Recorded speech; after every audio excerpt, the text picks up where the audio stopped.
Welcome to the Myth and Magic Authors Podcast, folklore and fantasy topics aimed at creative storytellers. To write stories and challenge your brain with exciting ideas, delve into these presentations and reflections. See how fantasy realms are based on actual world history, legend, and lore. Study fairy tales, nature fables, and supernaturalism to engage in a jumble of concepts that will trigger your fancy and get you writing imaginatively. Now, here's your host, Neil Mack. Hello, fantasy fiction fans, and welcome to Myth and Magic, another edition, and happy May. So let's talk about May. When I was a young kid, growing up in poor post-war South London, on the edges of the county of Surrey, each April we rehearsed Maypole dancing. Maypole dancing. If you wish, by the way, to read all about my exploits in the 1950s, then choose my novel, The Sisteration Ship, a charlatan's story. And it's a story about a plainclothes nun, but I feature in it. So I'm inside my own story. But anyway, that's not mandatory. Don't worry about it. You don't have to read that. But what was mandatory in April in the late 1950s, early 1960s, was an activity which I hated, and it was Maypole dancing. And it continued, and it was obligatory during the weeks leading up to May the 1st, which, as I'm sure you know, is May Day, which we've just celebrated in England with a bank holiday like we normally do. Now, more or less each afternoon in school, we'd meet in a musty old school hall, and we, the younger kids in the school, would have to circle a tall post that had been recently varnished. And at the top of this tall post was a swivel shaft, which I think contained curtain grommets, as far as I remember. And from each of these grommets or buttonholes hung a long coloured ribbon. Each ribbon was a different colour. Then we, the children, had to practice for endless hours what they call Maypole dancing. This dance was basically a boy-girl dance. Each of you held a ribbon and you danced happily and supposedly merrily around the pole while you were holding your ribbon, going in and out of the other children, occasionally turning to go around the other way, passing under their arms sometimes or over their arms other times, until finally, and together, you made some pretty lattice patterns with the ribbons. So they ended up looking a bit like a cat's cradle, if you know what that is. But a bit tighter than that, a bit like loose macrame, if you know what that is. Anyway, the teacher would then come along and unravel all the beautiful lattice work that we'd made, and then you'd start all over again, dancing in and out to make a new pattern. Of course, this had to be practiced over and over and over again because you made lots of mistakes, not just to do with the actual pattern that you made with the bits of ribbon, but also you made lots of mistakes with your dance. After hours of practice, we would get good enough to be shown off on the big day. And the big day, of course, is May Day. Then there would be a big concert, and it was often held in the school hall because it was obviously always raining because it's England. But sometimes, and most magically, these May Day celebrations were held outside in the school garden. And it would be wrong of me to say it was a school field. It was more like a little garden with a lawn and a few trees. And I do remember that sometimes the cherry trees would be in blossom and the petals were falling like snow. So it was magical. And all the adults, the parents, the teachers, the notables, even the mayor from the local town, all came to watch as we, the children, danced around the Maypole that had now been relocated outside. The caretaker would drag this big pole outside and we'd all dance around it. And also at this event, they would crown the May Queen. This was done at the same gathering. And if you don't know what a May Queen is, it's the little girl who was deemed the most beautiful girl in the school. And I suppose the people who deemed that were the adult teachers, which, when you think about it now, in the cold light of day, is a bit concerning. But anyway, the May Queen was dressed in a wedding dress type outfit, and then she sat on a flower decorated throne, and she was of course paraded around all of the notables wearing her wreath crown, which was made of fresh flowers, and she held a May wand. And to me and to many of my friends, she resembled a fairy princess. So imagine a long pole and lots of children dancing around it and a May queen dressed in a wedding type dress and holding a May wand. Of course, it's not only that the maypole is a conspicuous phallic symbol, but the conjuration involved in this ancient ceremony. For example, pre-adolescent, don't forget, virginal children dancing around a phallic symbol to celebrate and usher in fertility and fecundity is so manifestly pagan that I'm surprised the educational authorities, much less the church, didn't stamp it out long before the 1960s. I imagine the custom has gradually diminished over time, and I don't remember my children, for example, who were raised in the 80s, doing any maypole dances at their school, thank goodness. Although, when I was walking around the Salzkammergut area of Austria, which is Austria's Lake District, in the mid-90s, I did notice that every tiny village and every little village green had a maypole. So clearly the Austrian people are still forcing their children to observe this rather strange custom. But what is a maypole? Well, first of all, scholars think that these have been around for a very long time. There's always been a fascination with planting a stick in the ground and then watching it grow. I don't know if you're aware of this, but I'm an amateur gardener. That's one of my things I do when I'm not writing. I'm gardening or cooking. I'm an amateur gardener, so I talk about such things. But some bushes and some trees can develop and they can flourish from being just a stick driven into the ground. They don't need roots, they don't need leaves, they don't need branches to get going. They will start to grow by just being stuck in the ground. They are literally just a stick. A stick will grow, ask any gardener.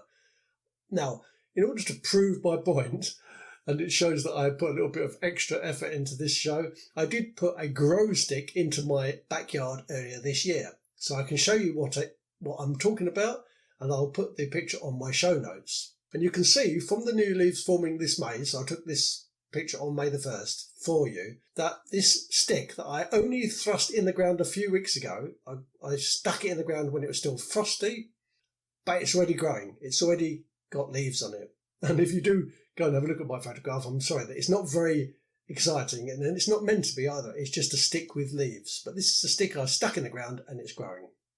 There are some sticks that grow better than others. I'm telling you that as a gardener. It doesn't matter that you don't know it. What I mean by this is that some trees and some shrubs will survive in a dormant state or a semi-dormant state, in other words, separate from their mother tree for a long time, if you wish, but they'll eagerly take root if you stick them into a nourishing bit of ground. The most notable of all of these is the thorn tree, and it's called Crataegus in Latin, but it's also known in Europe as the hawthorn or the quickthorn, and it's called quick, not because it runs around, but because it's alive, quick as in alive. And it's also called the thorn apple, and yes, you guessed it, it's called the May tree. Most people who care about gardening call these hawthorns. And the haw, H-A-W, actually means hedge in Old English. So the stick that it will produce, the one I've taken a photograph of, will eventually become a hedge with thorns. It bears small fruits that are also known as haws, H-A-W-S. And the fruits are edible, and so we can use ours when we harvest them from our twig to make jelly. The leaves are also edible, and we can use those to make either salad or to make tea. And in South Asian countries and South American countries, the leaves and the fruits are still eaten on special occasions, and tea made from the leaves is said to aid digestion.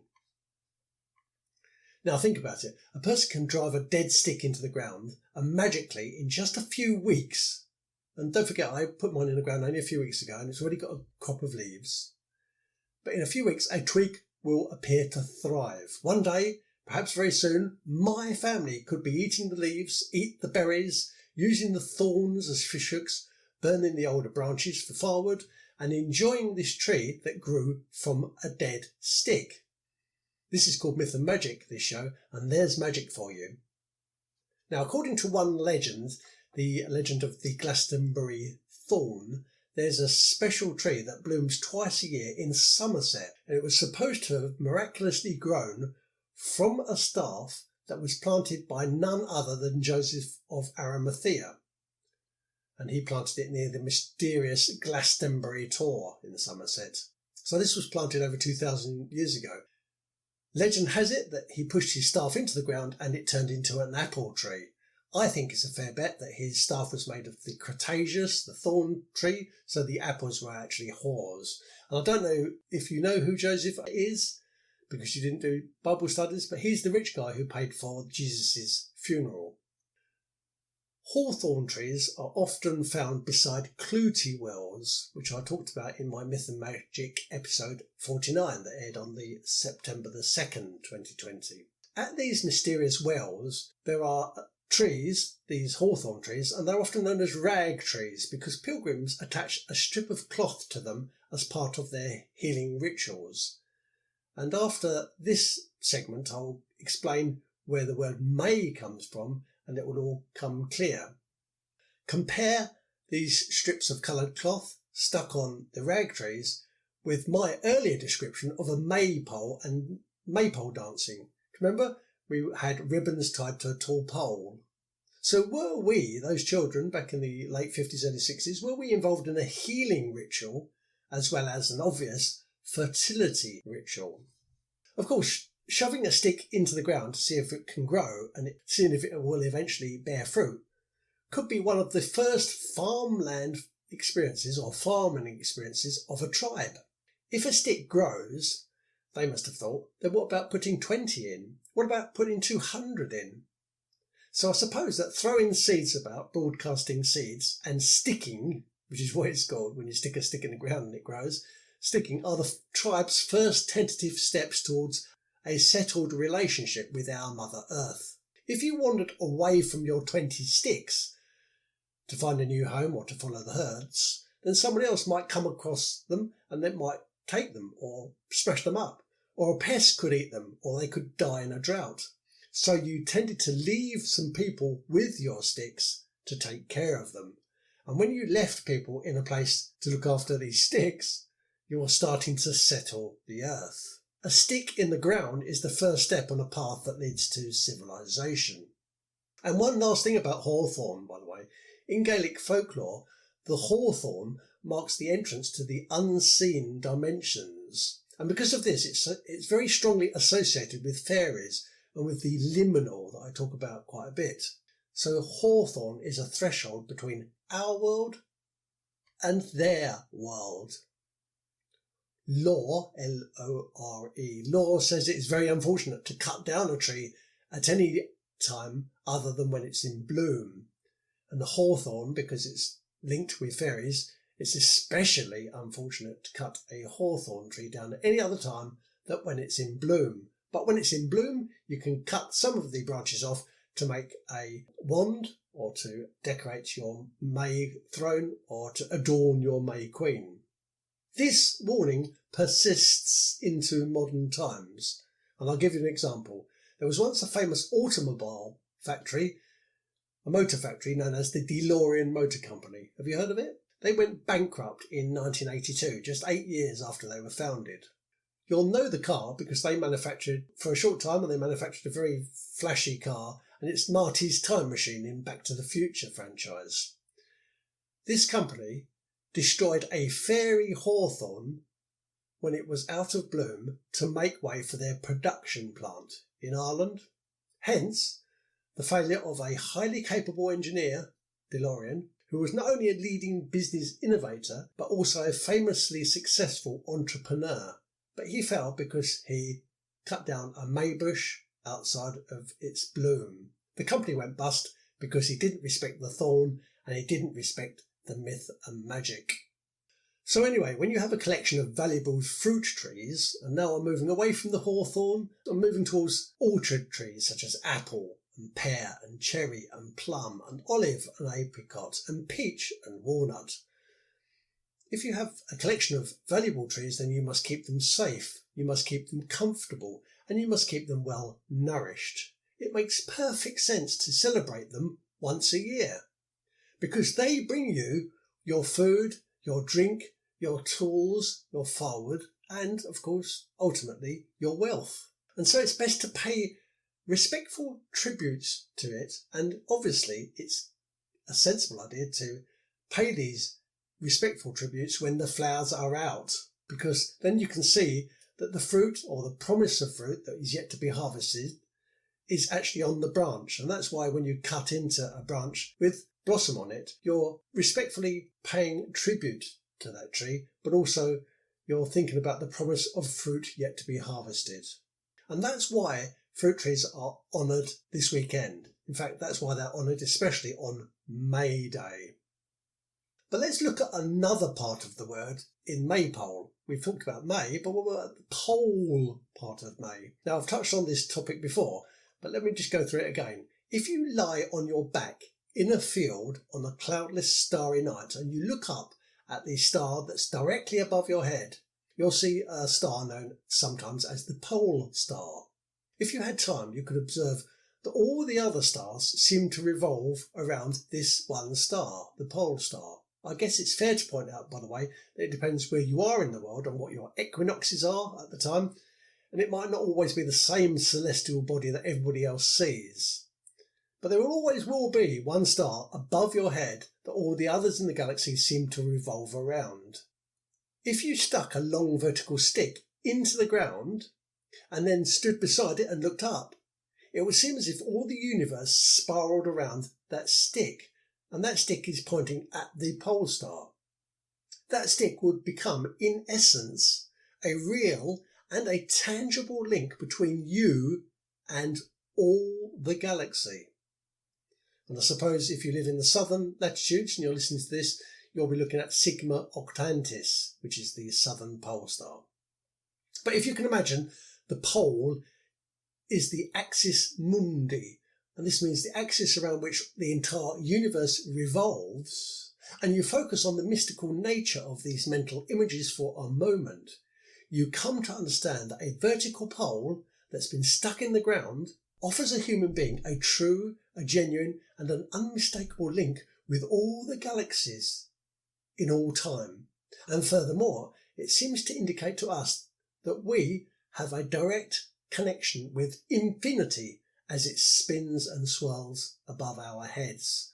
We are connected with infinity through a pole in the ground. We are connected with infinity through a maypole. So best of all, wherever you jab your stick into the ground, and hopefully it will grow for you, but wherever you jab it into the ground, you'll experience the same sense of interconnectedness, interrelationship, and interweaving with infinity. It's as if we humans, and the many, many unseen physical and metaphysical worlds that make up time everlasting, are connected together in the infinity of space by a single pole in the ground. And that interweaving brings me back to maypole dancing at school. Oh gosh, how I loathed it.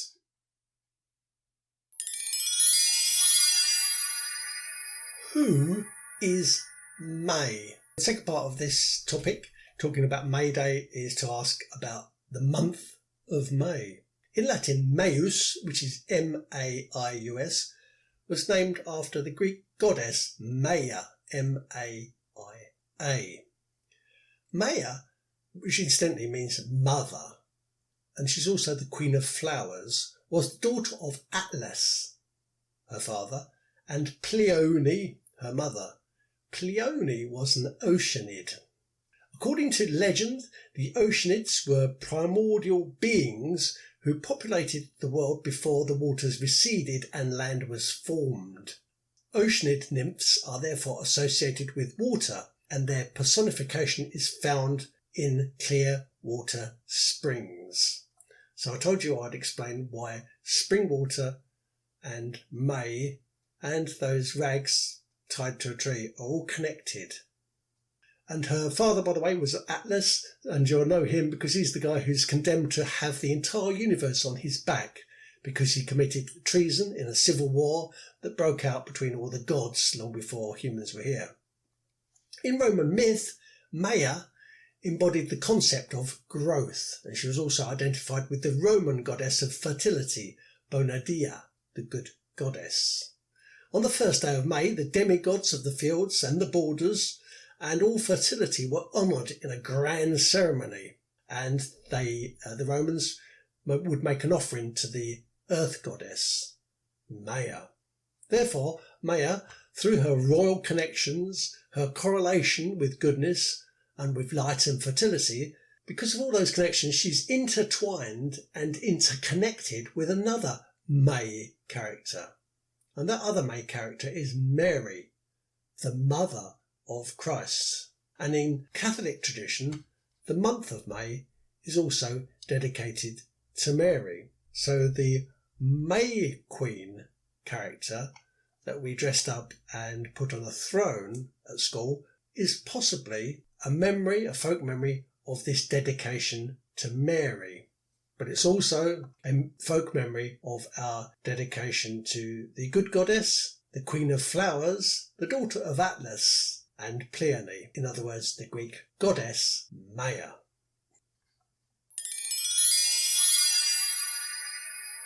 Next week I'll be chatting to the extremely interesting Nina Munteanu. She sounds like she's Italian. She's not. She's from Canada. She's the author of The Last Summoner, which is a novel that offers a fresh twist on chaos theory.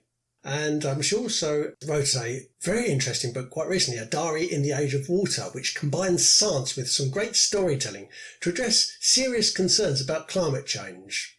And yet it's presented in a very thrilling and accessible way. She's good at balancing pragmatic science with fictional excitement. She's a scientist and an author, so she's going to tell us a little bit about how to juggle those two almost conflicting emotions, and she's going to give us a simple idiot's guide to quantum entanglement. Lots and lots of other great advice from Nina Munteanu. So tune in for the next show.